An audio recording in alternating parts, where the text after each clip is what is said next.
이스라엘은 자신들이 가지고 있는 놀라운 그런 특권, 이런 것으로 말미암아 구원에 있어서 분명히 자신들은 확실한 보장을 받았다라고 생각을 했지요. 그런데 지난주 1절부터 5절까지의 말씀을 보면 결코 그렇지 않다라는 거예요. 그들이 혈통, 율법, 때로는 그들이 가지고 있는 여러 가지 하나님의 어쩌면 예배할 수 있는데 의식, 제도, 이러한 모든 것들이 그들의 구원을 결코 보장해 주지 않는다라고 바울은 분명히 말하고 있죠. 그렇다면 이스라엘에게 있어서 그럼 우리에게 이와 같은 놀라운 특권을 주신 하나님이 그럼에도 불구하고 우리를 구원하지 못했다면 하나님의 구원은 실패한 것 아니냐라는 질문이 그들 가운데 제기될 수 있는 거죠. 그래서 6절 말씀에 이렇게 반문하는 겁니다. 그러나 하나님의 말씀이 폐하여진 것 같지 않도다. 즉 어떠한 질문이 있기에 이 대답이 나오는 겁니까? 그러면 하나님이 실패한 것 아니냐. 우리를 양자 삼으시고 우리에게 영광과 언약과 율법과 예배와 약속과 메시아에 대한 분명한 그런 보증을 주신 그 하나님께서 만일 이스라엘이 그토록 자신들에게 주어진 것을 당연히 여겼던 이 구원이 주어진 것이 아니라면 하나님은 실패한 것이 아니냐, 하나님의 말씀이 실패한 것 아니냐라고 질문하는 부분에 있어서 바울은 분명히 말하는 겁니다. 그렇지 않다라는 겁니다.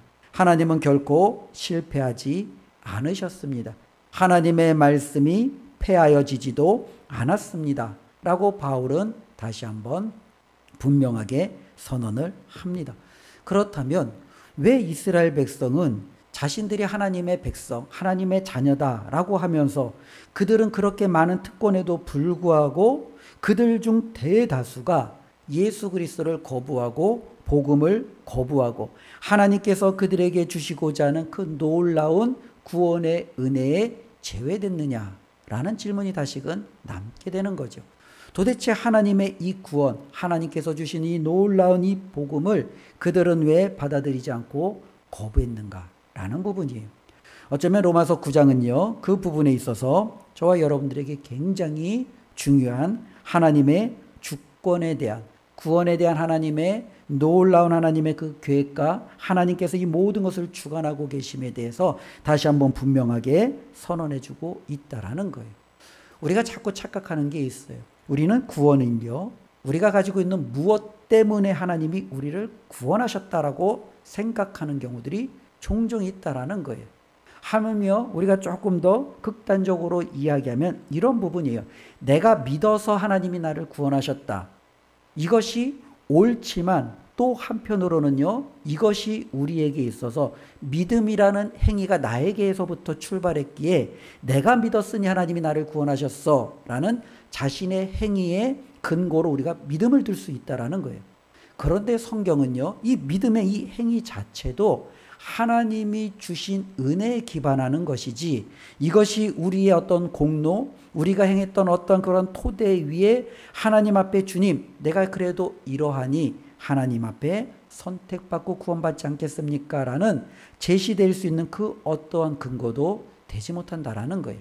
그래서 하나님께서 오늘 말씀을 통해서 우리에게 주시는 것은요, 우리가 구원을 얻는 것은 우리가 하나님 앞에 내세우는 그 무엇, 우리가 가지고 있는 어떠한 특권, 유익한 것으로 말미암아 우리가 구원을 받은 것이 아니라 구원은 전적으로 하나님의 은혜요, 하나님의 선택에 달려있다라는 거예요. 즉 하나님께서 저와 여러분들 가운데 누군가를 선택하시면 그 사람은 구원을 얻는 거예요. 하나님께서 누군가에게 은혜를 베푸시고자 그에게 은혜를 주시면 그가 바로 하나님 앞에 놀라운 은혜로 말미암아 복음을 받아들이고 하나님의 은혜 가운데 구원을 얻는 거예요.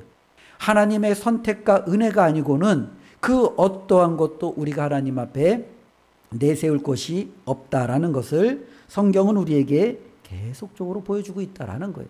그래서 성경은요, 이와 같은 것들을 우리에게 큰 사건들을 통해서 끊임없이 보여줘요.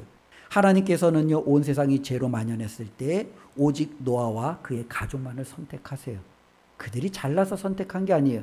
그들이 다른 누구보다 뛰어나서 선택한 게 아니에요. 하나님이 그들을 선택하셨고 하나님이 그들에게 은혜를 주시고자 그렇게 하나님이 결정하셨기 때문에 그들은 그 무수한 사람들이 물의 홍수 심판으로 멸망을 당할 때 그들은 방주에 들어가 하나님의 놀라운 구원을 얻게 되는 거예요.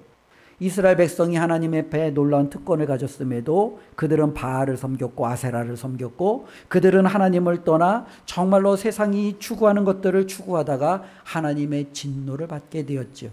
그들은 아수르의 포로로 끌려갔습니다. 그들은 바벨론의 포로로 끌려갔습니다. 그들의 예루살렘은 무너졌고 그들의 나라는 완전히 사라졌습니다. 이제는 이스라엘이라는 모든 것들이 이제는 역사 속에서 사라질 위기에 처했습니다. 그런데 하나님이 그 가운데 일부 남은 자를 선택하셔서 그들을 하나님이 은혜를 베푸셔서 다시금 예루살렘으로 그들을 돌아오게 하십니다. 이 극소수의 일부를 통해서 하나님은 자신의 그 놀라운 구원을 그들을 통해서 이루시고자 하나님께서 말씀하고 우리에게 보여주심을 우리는 구약을 통해서 확인해 보는 거죠. 예수 그리스도께서 이 땅에 오셨을 때 수많은 사람들이 예수님을 따랐습니다. 얼마나 많은 무리들이 예수님을 따랐는지 예수님을 길 앞으로 나아가기도 버거울 정도로 그 예수님을 따랐던 많은 사람들이 있었습니다. 그런데 그 많은 사람 중에 예수님은요, 콕 집어서 자신의 제자로 삼으신 분들, 자신이 정말로 따라할 그 주님과 함께할 자들을 선택하신 것은 예수님께서 분명하게 일부만을 선택하심으로 전적으로 주님을 따르는 것이 내가 주님을 따라야지라는 나의 결단, 나의 헌신이 아니라 주님의 부르심에 있음을 우리에게도 여전히 보여주고 있다는 거예요. 그러니 우리가 이스라엘 백성들이 가지고 있었던 이와 같은 잘못된 생각, 그들이 가졌던 특권, 그들이 가지고 있던 하나님 앞에 내세울 만한 것이 하나님 앞에 그래도 구원받을 만한 무언가가 되지 않을까라는 이와 같은 것들을 오늘 말씀을 통해서 우리가 여지없이 그런 모든 것들을 다 허물고 구원은 전적으로 하나님 앞에 달려있다라는 사실을 우리가 다시 한번 말씀을 통해서 가슴 깊이 새기는 이 시간 되기를 바랍니다. 특별히 하나님께서는 그것을 오늘 우리에게 여러 가지 예를 통해서 보여주시죠. 먼저 7절 말씀 한번 보겠습니다. 7절 읽겠습니다. 또한 아브라함의 씨가 다 그의 자녀가 아니라 오직 이삭으로부터 난 자라야 내 씨라 불리리라 하셨으니. 특별히 이스라엘은요, 아브라함의 혈통을 강조했어요. 그런데 이 아브라함의 혈통 중에 이삭보다 먼저 된 사람이 있잖아요. 누구죠? 하갈과 사이에서 난 이스마엘이에요. 그런데 하나님께서는요, 이스마엘을요, 하나님께서 선택하지 않았음을 분명히 선언하고 있어요. 즉 그들이 주장하는 혈통이라면 이스마엘도 분명히 하나님의 백성 가운데 구원받은 무리 가운데 들어가야 돼요. 그런데 하나님은요, 혈통이 아니라 무엇에 따라 하나님이 선택하세요? 약속에 따라 선택하셨다라는 거예요. 하나님이 약속하신 자는요, 이스마엘이 아니라 이삭이었습니다. 그렇기 때문에 하나님은요, 그의 혈통을 보는 게 아니라 하나님의 그 약속에 근거하여 그를 선택하시고, 그리고 그 약속에 근거하여 하나님은 그 자녀들을 하나님께서 함께 하시는 하나님의 백성으로 삼으신다라고 분명히 말씀하고 있죠. 중요한 것은 무엇입니까? 혈통이 아니라는 거예요. 하나님이 누구를 선택했느냐라는 거예요. 그 선택은 바로 하나님의 약속에 달려 있는 거죠.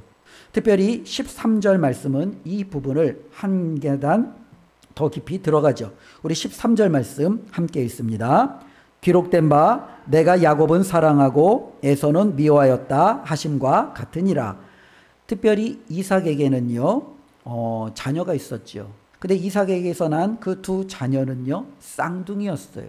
그러니 혈통으로 따지면 이 둘 다 해당이 돼요. 오히려 형이었던 에서가 장자이기 때문에 혈통적으로 그가 그 장자의 권리를 갖고 하나님의 축복의 자리에 서는 것이 어쩌면 명분으로나마 훨씬 더 앞서죠. 그런데 하나님께서는요, 에서를 선택하지 않으세요. 하나님은 누구를 선택하셨어요? 야곱을 선택하셨어요. 그런데 하나님께서 이 에서를 선택하지 아니하고 야곱을 언제 선택했느냐? 11절에 보면 그들이 아직 어떻게 해요? 낳기도 전에.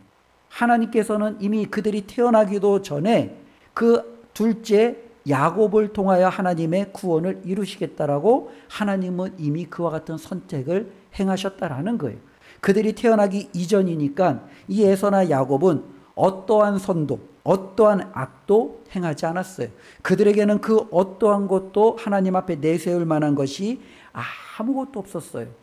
그들이 하나님 앞에 선택받는 것은요, 단지 무엇에 좌우되는 거예요? 11절 마지막에 보면 오직 부르시는 이로, 그렇죠? 오직 하나님의 선택에 좌우되는 거예요. 하나님이 야곱을 선택하시면 그 야곱이 하나님 앞에 택함을 받는 거예요. 하나님이 만일 야곱이 아니라 에서를 택했다면 그 에서를 통하여 하나님의 놀라운 구원의 계획이 이루어지는 것이겠지요.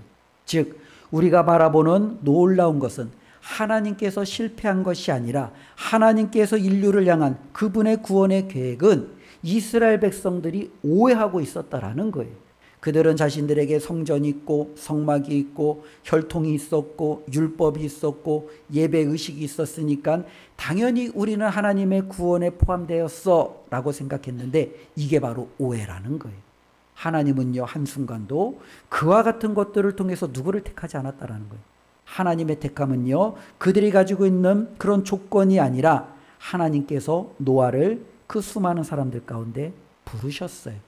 갈대아 우르에서 하나님을 모르고 정말로 그 세상에 있는 수많은 사람들처럼 살아가는 그 많은 사람 가운데 하나님은 딱 한 사람 아브라함을 부르신 거예요.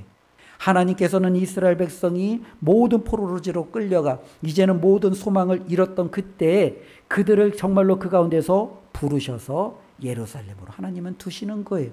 하나님은 이 땅에 오셔서 그의 제자들, 무리들 가운데 자신을 택한 그 제자들을 부르시는 거예요. 하나님은 오늘도 이 세상 속에서 하나님께서 구원하실 만한 자들을 하나님의 부르심 가운데 있다라는 거예요. 저와 여러분들이 하나님의 부르심 가운데 있다라는 것. 이것이 우리가 내세울 수 있는 가장 큰 축복이요 은혜이지, 우리는 그 어떤 것으로도 하나님 앞에 주님, 내가 이 정도면 하나님 앞에 택함 받을 만하지 않습니까? 라고 내세울 만한 것이 아무것도 없다라는 거예요. 하나님이 부르시는 것으로 저와 여러분들은 구원을 얻든, 하나님이 우리를 부르시지 않으면 우리는 하나님의 진노의 대상이 되었든, 우리는 둘 중에 하나일 수밖에 없다라는 거죠. 이것을 기억하며 우리가 하나님을 아버지라 부를 수 있는 것이 얼마나 큰 은혜인지를 다시 한번 기억했으면 좋겠습니다. 그런데 여기서 이제 문제가 생기는 거예요. 어떤 사람은 이 말씀이 불편해요. 왜 불편해요? 하나님 마음대로 하는 게 싫은 거예요. 왜 하나님이 누구는 구원하고 누구는 구원하지 않아? 도대체 하나님께서 왜 사람을 차별하시는 거예요? 구원하려면 다 구별하시든, 하나님께서 구원하지 않으면 다 구원하지 않으든 차라리 이렇게 행하시지 왜 하나님께서는 차별하시느냐? 그러면서 이 하나님에 대해 불편한 마음을 갖고 있는 사람들이 있어요. 그래서 그들에게 있어서 공평이라는 뭐냐면 모든 사람에게 똑같이 해주는 게 공평이라고 생각을 하는 거예요.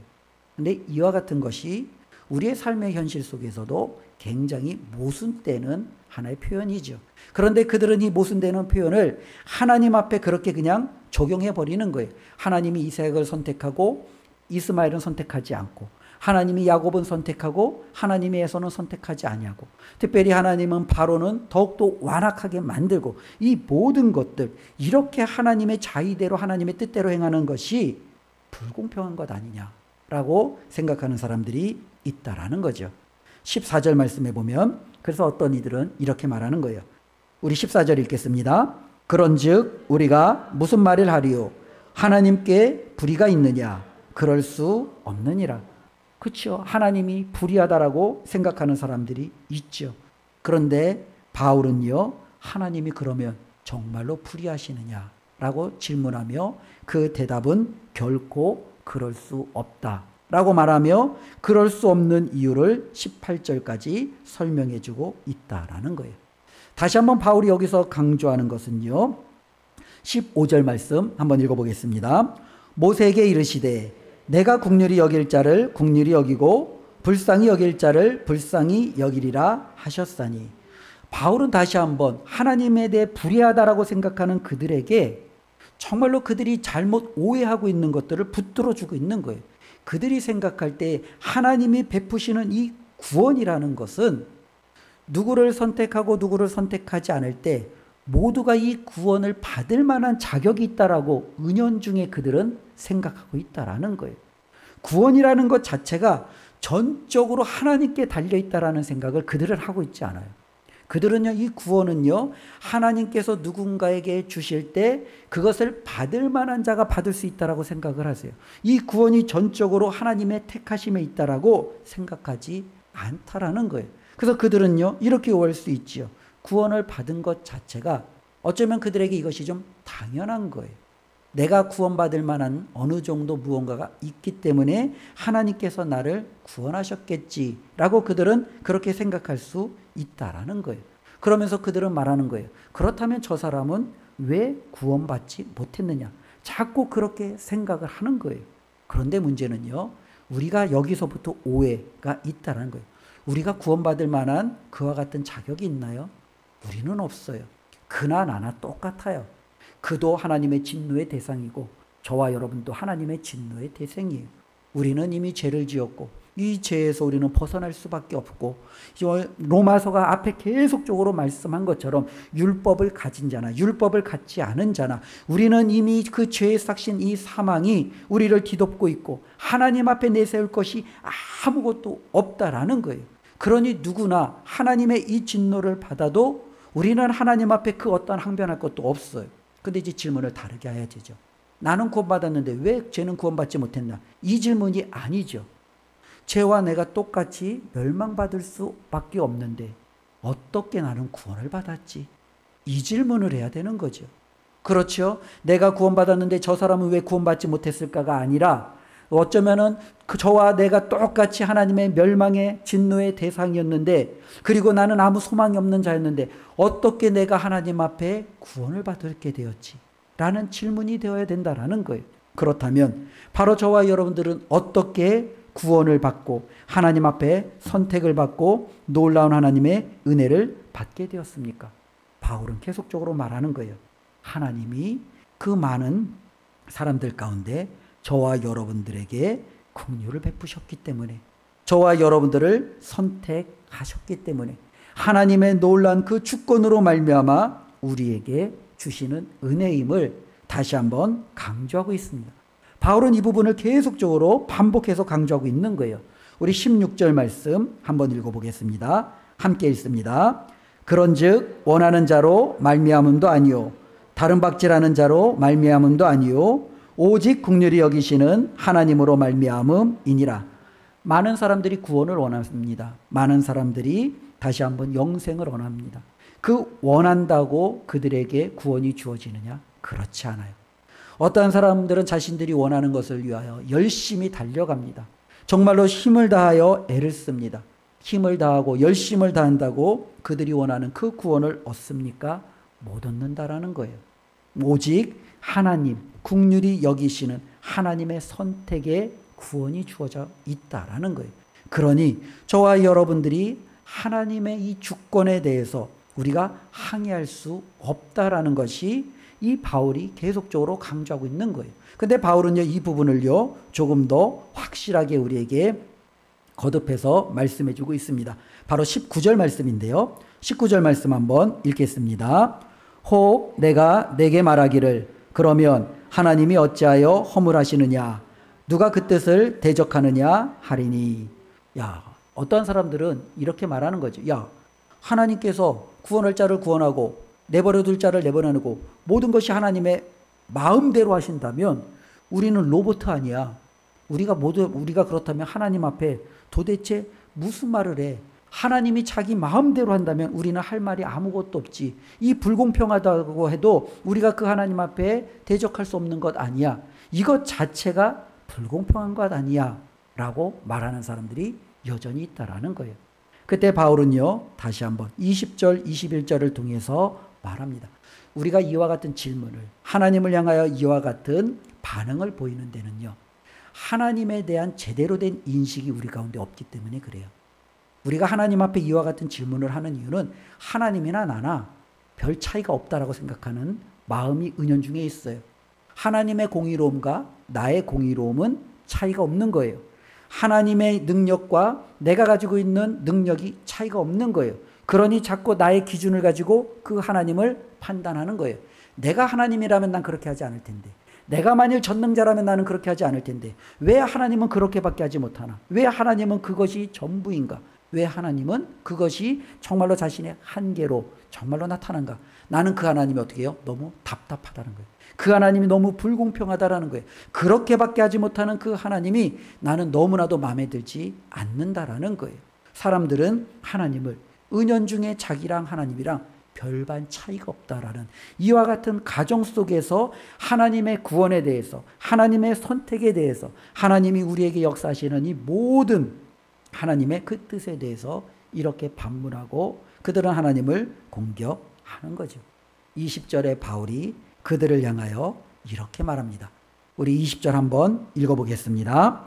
이 사람아, 내가 누구이기에 감히 하나님께 반문하느냐? 지음을 받은 물건이 지은 자에게 어찌 나를 이같이 만들었느냐 말하겠느냐? 즉, 우리가 기억해야 될 것은요, 우리가 자꾸 하나님과 나를 동급으로 보고 있다라는 거예요. 그런데 바울은 말합니다.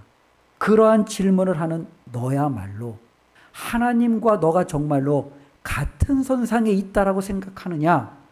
라고 다시 한번 재질문하는 거죠. 하나님은 창조주세요. 우리는 그분께 지음을 받은 피조물이에요. 창조주와 피조물은요, 도무지 같을 수 없어요. 그런데 어찌하여 너희는 그 창조주를 인정하지 아니하고 마치 흙이 자기를 빚는 토기장에게 왜 나를 이따구로 만들었습니까? 라고 반문하듯이, 항변하듯이 감히 하나님 앞에 항변할 수 있느냐? 라고 그들에게 다시금 되묻고 있다라는 거예요. 우리가 하나님 앞에 정말로 반문하고 그 하나님이 잘못됐다라고, 그 하나님의 선택이, 그 하나님의 결정이, 그 하나님의 행하시는 모든 것들이 틀렸다라고 말하려면 저와 여러분들이 하나님보다 더 뛰어나야 돼요. 저와 여러분들이 하나님보다 더 높이 있어야 돼요. 그러할 때 우리는 그 하나님을 판단할 수 있는 거예요. 그 하나님의 잘잘못을 따질 수 있는 거예요. 그런데 그 하나님이 창조주시고 저와 여러분들은 그분께 지음받은 피조물이라면 어찌 우리가 그 하나님을 향하여 그와 같은 말을 할 수 있겠습니까? 저는 이 부분에 대해서 가장 먼저 떠올랐던 성경의 인물이 욥이었습니다. 이전에도 여러 번 말씀을 드렸죠. 이 욥은요, 굉장한 분노가 있었던 사람들이에요. 이 욥에게 있었던 이 분노는요, 풀리지 않는 문제에 대한 분노예요. 이때 당시에 많은 사람들은요, 오늘날로 흔히 얘기하는 권선징악에 대한 그와 같은 삶의 이치를 가지고 살아갔던 시대예요. 그것이 종교가 같이 들어와도 동일해요. 권선징악이라는 게 뭐예요? 선은요, 정말로 당연히 성공하고 악은 망하는 것 아니겠습니까? 마찬가지예요. 하나님 앞에 우리가 제대로 된 신앙생활을 하면 축복을 받고, 하나님 앞에 우리가 제대로 된 신앙생활을 하지 않으면은 하나님의 진노를 받는 거예요. 오늘날도 교회 다니는 많은 성도들이 이와 같은 하나님의 말씀의 선포에 두려움을 떨지요. 우리가 조금만 잘못하면 우리를 혼내시는 하나님, 책망하시는 하나님, 벌 주시는 하나님, 우리에게 정말로 원치 않는 것을 허락하시는 하나님, 왜? 내가 말씀대로 살지 않아서. 이것이 우리에게 굉장히 큰 어쩌면 아픔이 되잖아요. 그런데 욥의 시대에는요, 그리고 이스라엘이 살던 시대에는요, 이것이 훨씬 더 강하게 자리를 잡았던 시대라는 거예요. 욥이요, 재산을 다 날렸어요. 그 자식들이 다 죽었어요. 아내는 그를 떠났어요. 그의 몸은요, 죽을 병이 들었어요. 자, 이 욥은 어떤 사람이에요? 새 친구들이 와서 계속적으로 말하잖아요. 너가 하나님 앞에 범죄해서, 너가 하나님 앞에 죄를 지어서, 너가 하나님 앞에 뭔가 잘못해서 이런 하나님의 진노와 심판이 너에게 임한 것이 아니냐. 그러니 회개하라. 그러니 하나님 앞에 나아가 잘못했다고 용서를 구하라. 라고 이 욥에게 계속적으로 말하는 거예요. 그때 욥의 마음에 뭐가 생기는 거예요? 분노가 생기는 거예요. 왜요? 나 하나님 앞에 잘못한 거 없다라는 거예요. 나 하나님 앞에 죄 지은 거 없다라는 거예요. 그가 교만해서 그래요? 그가 잘못돼서 그래요? 아니에요. 하나님이 나중에 이 욥을 의롭다고 하실 때 그를 받아주셨어요. 정말로 그는요, 새 친구들이 말하는 것처럼 하나님 앞에 범죄하지 않았어요. 죄짓지 않았어요. 불경건하지 않았어요. 하나님 앞에 당대 의롭게 살았어요. 말씀대로 하나님의 뜻대로 살려고 노력했어요. 그런데 이런 엄청난 그와 같은 폭풍우가 그의 삶에 모두 닥쳤잖아요. 이 욥은요, 이 문제를 해결할 수가 없는 거예요. 도대체 나에게 왜 이와 같은 일들이 일어났을까? 친구들이 대답을 하는데 그건 답이 아니라는 것을 그는 알았어요. 그러니 그가 이 답을 찾기 위해서는요, 누가 필요해요? 이 답을 해주실 수 있는 하나님이 필요한 거예요. 그래서 욥은요, 욥기 내내 누구를 찾는 거예요? 하나님을 찾는 거예요. 하나님 앞에 제가 재산을 돌려달란 말 하는 게 아니에요. 하나님 앞에 제가 이 육신을 고쳐달라는 말을 하는 게 아니에요. 나의 죽은 자녀들을 다시 살려달라고 하나님을 찾는 게 아니에요. 하나님, 저는 하나님을 딱 한번 보고 싶어요. 그 하나님을 뵙고 제가 하고 묻고 싶은 게 딱 하나 있어요. 저는 이것만 해결된다면 하나님 만족해요. 욥의 질문은 뭐예요? 하나님, 왜 나에게 이런 일이 일어났나요? 하나님, 좀 가르쳐 주세요. 이게 욥이 하나님을 그렇게 찾고 하나님을 붙들었던 그의 외침이었어요. 그래서 욥은요, 끊임없이 그 하나님을 찾았죠. 하나님을 뵈면 이 문제가 해결될 수 있을 거라고. 그런데 욥기의 이제 마지막 결론을 우리가 알지 않습니까? 하나님이 정말로 나타났어요. 그리고 욥에게 하나님이 질문하시고 또 욥을 찾은 이유를 하나님이 또한 물으셨어요. 그러면 욥이 어떻게 해야 됩니까? 자신이 지금까지 품었던 그 질문을 하나님 앞에 말해야 되잖아요. 하나님, 왜 내가 이러한 고난을 당해야 됐는지 하나님 좀 알려주세요. 이게 당연한 질문이어야 되잖아요. 근데 욥기에 보면 욥이 하나님을 만나서 그 질문을 하지 않아요. 욥이 하나님을 만나서 행했었던 그의 삶은 무엇이었습니까? 철저하게 엎드려요. 그리고 그가 하나님 앞에 고백하는 것은 무지한 자가 정말로 아무것도 모른 채 떠들었던 이 어리석음을 용서하여 주소서라며 하나님 앞에 온전히 숙이는 것을 봅니다. 즉 욥은 그 이전까지 하나님과 자기는 말할 자격이 있다라고 생각한 거예요. 하나님 앞에 자기는 묻고 대답을 들을 만한 이 자격이 있다라고 생각을 한 거죠. 그래서 그는 불의한 것에 대해서 하나님 앞에 따져 묻고 싶은 마음도 있었어요. 그런데 막상 하나님을 만났더니 욥이 깨달은 게 있어요. 자기는 감히 하나님의 얼굴을 볼 만한 자격이 없다라는 거예요. 자기는 정말로 하나님 앞에 자신이 지금까지 내뱉은 말이 얼마나 어리석은 교만한 자의 말인지 그는 깨닫기 시작하는 거예요.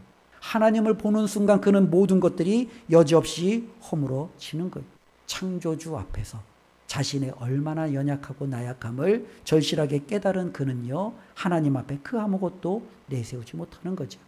어쩌면 오늘날 많은 사람들이 어찌하여 하나님은 허물하시느냐, 어찌하여 하나님은 우리를 대적하느냐, 어찌하여 하나님이 이렇게 행하는데 우리가 그 하나님을 향하여 감히 무슨 말을 할 수 있겠느냐, 우리는 로봇에 불과한 것 아니냐, 이렇게 말할 때 그들은요, 자신의 위치 그리고 하나님이 어떠한 분이신지 모르기 때문에 그래요. 하나님을 알면, 자신의 위치를 알면 결코 그렇게 말할 수 없다라는 거예요. 바라기는 저와 여러분들이 믿고 우리가 따르는 그 하나님이 어떠한 하나님인지 저와 여러분들은 결코 잊지 않고 살아가는 그러한 믿음이 있었으면 좋겠습니다. 21절 우리 한번 읽어보겠습니다. 토기장이가 진흙 한 덩이로 하나는 귀 있을 그릇을 하나는 천 있을 것을 만들 권한이 없느냐. 하나님을 토기장이로 비유하죠. 저와 여러분들을 흙으로 진흙으로 비유했습니다. 하나님께서는요, 권한이 있어요. 귀하게 쓸 그릇을 만들 권한, 그리고 그냥 평범하게 또 천하게 쓸 그릇을 만들 권한, 이 권리, 이게 누구에게 있어요? 하나님께 있어요. 진흙에게는 없어요. 진흙이 나는 귀하게 만들어 주셔요. 나는 정말로 편하게 만들어 주세요. 정말로 이 진흙이 그것을 어쩌면 주장할 수 있는 것은 아무것도 없어요. 창조주 하나님이 그분의 뜻대로 오직 만드시는 거라는 거죠. 바로 이것을 깨달으면 왜 하나님이 누구는 심판하시고 누구는 긍휼을 베푸시고 이 부분에 대해서 감히 누가 말하느냐라는 거예요. 하나님이 누구는 천이하게 쓸 그릇으로 만들 수도 있고 누구는 귀하게 쓸 그릇으로 만들 수 있는 권한이 하나님께 달려 있다면 하나님이 누구나 모두가 다 멸망과 어쩌면 하나님의 진노의 대상일 수밖에 없는 그 가운데 너는 내가 선택했고 내가 너에게는 긍휼을 베풀 거야 라고 할 수 있는 그 권한이 하나님께 없겠느냐라는 거예요. 하나님께는 그만한 권한이 있다라는 겁니다. 그래서 22절부터 29절에 보면 하나님의 긍휼이라는 것 자체는 전적으로 은혜로 주어지고 있음을 우리에게 다시 한번 분명히 예를 들어주고 있어요. 많은 사람들이 착각하고 있다라는 거예요. 이스라엘 백성들의 착각이에요. 즉 이스라엘 백성 가운데 하나님이 누구를 구원하면 그들은 자꾸 착각해요. 하나님 왜 쟤는 구원하고 나는 구원해 주지 않아요? 나도 아브라함의 혈통이에요. 나도 정말로 성전과 성막에서 제사와 예배를 드렸어요. 나도 하나님의 말씀대로 이 율법을 지키면서 애를 썼어요. 그런데 하나님 왜 나는 내버려 두고 저 사람만 구원을 해주세요? 라고 많은 사람들이 잘못 생각하고 있다는 거예요. 즉 구원에 대해서 자신이 어느 정도의 자격이 있다라는 거예요. 근데 이것은 우리에게 있어서 여지없이 바울은 허물어뜨리고 있어요. 어느 누구도 하나님 앞에 구원받을 대상은 아무도 존재하지 않아요. 모두가 다 하나님의 진노의 대상이에요. 그런데 이 진노의 대상 가운데 오직 하나님께서 진노를 주지 않고 그를 향하여 은혜를 베푸시겠다라고 하나님께서 선택한 사람들이 있다라는 거예요. 22절 말씀 우리 한번 함께 읽습니다. 만일 하나님이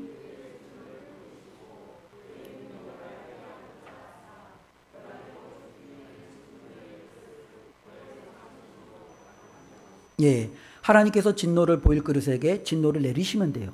그렇죠. 이건 하나님의 당연한 권리예요. 권한이에요. 그런데 하나님이 이 진노를 받을 그 그릇을 오래 참으세요. 하나님이 그에게 관용을 베푸세요. 그리고 그를 하나님이 건져내세요. 이거는요, 누구의 권한이에요? 이것도 하나님의 권한이라는 거예요. 하나님께서는요, 그들을 내버려 두실 권한, 내버려 두지 아니하시고 참으시며 관용을 베푸시며 그들을 건지시는 권한도 하나님께 있다라는 거죠. 호세아는요, 이 부분에 대해서 좀 더 우리에게 확실하게 말씀해 주고 있습니다. 25절, 26절 호세아 글을 인용하며 바울은요, 또 다시 한번 말하죠. 25절 말씀 우리 함께 읽습니다. 호세아의 글에도 이르기를 내가 내 백성 아닌 자를 내 백성이라 사랑하지 아니한 자를 사랑한 자라 부르리라. 이스라엘 백성에게 이 말씀은 도무지 받아들일 수 없는 말씀이에요. 이스라엘에게 정말로 하나님의 백성은 오직 아브라함의 혈통, 야곱으로부터 난 12지파만이 하나님의 백성이에요. 그리고 하나님 앞에 애굽에서부터 선택을 받았고 광야를 통과하고 하나님이 주신 약속의 가나안 땅에 정착했고 그 성전에서 하나님 앞에 예배하는 자들만이 사랑받을 만한 자격이 있고 하나님의 백성이라 이름 부를 만한 자격이 있어요. 그런데 호세아가 그것을 완전히 뒤집어 엎어요. 하나님의 말씀을 통해서 그렇지 않다라는 거예요. 하나님께서 어떻게 해요? 내가 내 백성 아닌 자, 이방인이죠. 이방인 중에 내 백성으로 삼으겠다라는 거예요. 하나님께서 사랑하지 않았던 자들, 이방인이죠. 그들을 내가 사랑하는 자로 내가 다시금 부르겠다라는 거예요. 하나님의 구원은요, 전적으로 그들이 이스라엘이라는 그 틀 안에 있기 때문에 당연한 게 아니라 그 안에서도 하나님이 선택했느냐, 이스라엘 밖에도 하나님이 선택했느냐, 내 백성이라고 하나님이 불렀느냐, 내가 너를 사랑했노라고 내가 너를 하나님께서 그를 지정했느냐, 여기에 달려있음을 하나님은 분명히 말씀하고 있다는 거예요. 성경은 이것을 계속적으로 우리에게 강조해주고 있죠. 27절부터 29절에 바울은요, 이사야 선지서를 통하여 또한 우리에게 말씀해주고 있죠. 27절 말씀 우리 한번 또 읽겠습니다. 또 이사야가 이스라엘에 관하여 외치되 이스라엘 자손들의 수가 비록 바다의 모래 같을지라도 남은 자만 구원을 받으리니. 이스라엘은 수가 너무너무 많았어요. 그들은 다 자신들이 구원받은 자라고 생각했어요. 근데 이사야는요, 그렇게 말하지 않았어요. 하나님께서 뭐라고 그에게 말씀하셨어요? 그 중에 하나님께서 남겨두신 자만이 하나님 앞에 구원을 받게 하겠다라고 분명히 말씀하셨어요.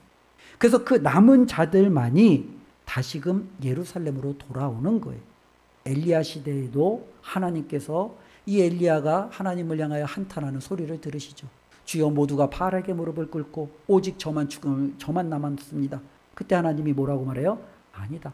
바알에게 무릎 꿇지 아니한 7,000명을 내가 남겨두었다라는 거예요. 하나님은 여전히 모두가 대상이 아니라 하나님이 그렇게 선택한, 하나님께서 그렇게 남겨둔, 하나님께서 그렇게 정말로 정하신 그들을 통해서 하나님의 놀라운 뜻을 이루어 가신다라는 거예요. 성경은요, 이 부분을요, 한순간도요, 어긴 적이 없어요. 아담이 타락한 이후로 지금의 인류의 역사가 일어나고 예수 그리스도께서 다시 오시는 그때까지 하나님의 이 구원의 이 방식은요, 여전히 동일하게 적용이 될 거예요. 하나님께서 아담과 하와가 범죄하고 가인으로부터 말미암아 그의 후손들의 죄가 폭발적으로 늘었을 때 하나님은요, 아담의 후손 중에 셋을 통하여 하나님의 그 구원의 계획을 이루어 가십니다. 하나님을 모르는 사람들이 허다할 때 하나님은 아담의 자손 가운데 셋을 통하여 자신의 뜻을 이루어 가시는 거예요. 하나님은 수많은 인류가 하나님을 떠났을 때 노아를 선택하셔서 그 남은 자를 통해서 하나님의 뜻을 이루어 가시는 거예요. 다시금 노아의 후손들이 번성하고 온 땅에 하나님을 거적하는 일들이 일어날 때 하나님은 또다시 아브라함이라는 한 사람을 선택하셔서 자신의 남은 자들을 하나님은 계획하시며 자신의 구원을 이루어 가시는 거예요. 모든 인류가, 모든 민족이 하나님을 거역하고 반역하고 나아갈 때 하나님은 이스라엘이라는 작은 민족을 선택하시고 그들을 통해서 하나님의 구원의 계획을 또 이루어 가시는 거예요. 하나님의 이와 같은 이스라엘 백성이 정말로 주님의 뜻 가운데 살지 못하고 그들이 타락하고 그들이 하나님의 뜻을 거역하고 이제는 더 이상 그들이 하나님의 백성이라고 부르기 민망한 그때 십자가 아래에서 이 사람은 실로 하나님의 아들이었도다라고 외쳤던 그 로마인 백부장 한 사람을 통하여 다시 한번 하나님의 이 복음의 씨앗이 심겨지고 하나님의 구원의 그 발자취는 이어져 가는 거예요. 이것이 바로 하나님께서 오늘날도 여전히 이루어 가시는 거예요. 오늘날도 이 시대에 70억, 80억이나 되는 어마어마한 인구가 있죠. 이 많은 사람들 가운데 여전히 하나님의 긍휼과 선택과 하나님의 사랑받는 자는 전적으로 하나님의 뜻에 달려있다라는 거예요. 그리고 하나님께서는요, 자신이 긍휼을 베풀 자에게 자신이 은혜를 베풀 자를 선택하시며 그를 부르시겠지요. 그리고 그를 하나님은 구원에 내시겠다라고 여전히 말씀하고 있습니다. 구원은요, 전적으로 하나님께 달려 있다라는 거예요. 우리 29절 말씀 한번 읽어볼까요? 29절 읽겠습니다. 또한 이사야가 미리 말한 바 만일 만군의 주께서 우리에게 씨를 남겨두지 아니하셨더라면 우리가 소돔과 같이 되고 고모라와 같았으리로다 함과 같으니라. 이사야가 말했듯이 하나님께서 만일 저와 여러분들을 선택하지 않고 긍휼을 베풀지 않았더라면 우리는 소돔과 고모라처럼 멸망 가운데 끝을 맺을 수밖에 없는 삶의 결과를 맞이할 것입니다. 그런데 하나님께서 저와 여러분들을 내버려 두지 아니하시고 긍휼로 선택으로 우리를 붙들어 주셨다라는 거예요. 그렇다면 바울이 다시 한번 강조하는 것은 이겁니다. 구원은 어떻게 주어지느냐라는 거예요. 결코 특권이 아니에요. 우리가 가지고 있는 어떤 종교적인 의식이나 행위가 아니에요. 저와 여러분들에게 이 구원은요, 우리가 가지고 있는 내세울 수 있는 그 무언가가 아니라 하나님의 약속으로 말미암아 주어진다라는 거예요. 하나님께서 아담과 하와가 범죄했을 때 그 여인의 후손을 약속하셨고 하나님께서 그 약속을 이루시기 위하여 하나님의 역사에 정말로 순간순간마다 개입하시며 하나님의 뜻을 이루시고 하나님께서 자신의 구원의 역사를 이루어 가셨던 그 약속에, 그리고 그 약속에 부합되는 자들을 선택하심에 달려있음을 성경은 우리에게 말씀해 주고 있습니다. 그러니 심판과 구원은 오직 하나님께 달려있다라는 이 말씀을 우리가 기억한다면 우리가 하나님 앞에 내세울 수 있는 삶의 자세는 무엇이겠습니까? 우리는 하나님 앞에 그래서 결코 교만할 수 없어요. 우리는 이와 같은 구원의 놀라운 사실을 안다면 우리는 하나님 앞에 겸손할 수밖에 없는 거예요. 무수한 사람들처럼 진노의 그릇이었고 심판의 대상이었던 저와 여러분들을 하나님께서 이렇게 따로 챙겨주시고 오래 참으시고 관용을 베푸시고 긍휼을 주시고 우리로 하여금 은혜의 자리로, 우리로 하여금 믿음의 자리로, 우리가 정말로 구원의 자리로 하나님께서 세우신 것을 안다면 우리는 하나님 앞에 겸손할 수밖에 없다라는 거죠. 겸손을 넘어서 우리가 하나님 앞에 내세울 수 있는 것은 무엇입니까? 이제는요, 감사죠. 하나님의 긍휼이 아니면, 하나님의 선택이 아니면, 하나님의 은혜가 아니면 내가 어떻게 하나님을 아버지라 부르며 하나님 앞에 천국의 소망을 가지고 살아가며 하나님께서 주신 이 말씀에 우리가 정말로 이 진노를 벗어날 수 있는 길이 없는데 이제는 벗어날 수 있는 이와 같은 은총의 자리를 받은 것에 대해 우리가 하나님 앞에 내세울 수 있는 것은요, 감사밖에 없는 거죠. 저와 여러분들이 우리를 구원하신 그 하나님의 놀라운 은혜, 날마다 감사하며 살아가기를 주님의 이름으로 축원을 드립니다. 그렇다면 우리에게 남은 것은 무엇입니까? 저와 여러분들에게 남은 것은요, 이제는요, 하나님을 세상에 드러내는 거예요. 우리가 살아가는 건 드러내는 거예요. 베드로가 말했던 것처럼 우리를 구원하신 그분의 아름다운 덕을 세상 가운데 드러나는 거예요. 나는 세상에 아무 소망이 없었고, 나는 세상에 멸망과 죽음밖에 없었고, 절망과 이제는 하나님의 진노가 남겨진 나를 하나님께서 이렇게 구원의 은혜를 베푸심으로 내가 이제는 이렇게 하나님을 바라보며 살게 되었다. 나에게 은혜를 베풀어 주신 하나님, 긍휼을 베풀어 주신 그 하나님을 모르는 세상 사람들에게 이제는 어떻게 해요? 드러내는 거예요. 그렇죠? 드러내는 거예요. 하나님께서 이스라엘 백성을 제사장 나라로, 하나님께서 저와 여러분들을 왕같은 제사장으로 세우신 이유가 여기 있는 거죠. 이제는 우리에게 베푸신 그 하나님의 놀라운 긍휼을 많은 사람에게 드러내는 것, 이것이 바로 우리에게 주어진 사명인 줄로 믿습니다. 이 사명을 저와 여러분들의 삶의 여정 속에서 힘껏 감당하셔서 하나님의 놀라운 긍휼하심을, 하나님의 구원의 은혜를 많은 사람들에게 널리 전파하며 살아내시기를 주님의 이름으로 축원합니다. 기도하겠습니다. 하나님 감사합니다. 우리가 하나님 앞에 아무것도 내세울 것이 없음에도 불구하고, 자랑할 것이 없음에도 불구하고 하나님께서 우리를 선택하셨고 긍휼을 베푸셨고 구원의 은혜를 허락하여 주셨음을 다시 한번 감사를 드립니다. 그런데 하나님, 받은 것을 우리가 기억하지 못하며 살아갈 때가 얼마나 많은지요. 당연하다라고 생각하면서 감사하지 못하고 하나님 앞에 나아가며 기쁨으로 귀한 사명을 감당하지 못하며 살아갈 때가 너무나도 많았습니다. 주님, 용서하여 주시옵소서. 다시 한번 우리가 받은 이 은혜가 얼마나 크고 놀라운 은혜인지를 깨달았사오니 이 은혜를 기억하며 날마다 감사하고 드러내고 증거하며 자랑하며 살아갈 수 있는 복된 삶이 되게 하여 주시옵소서. 예수님의 이름으로 기도드리옵나이다. 아멘.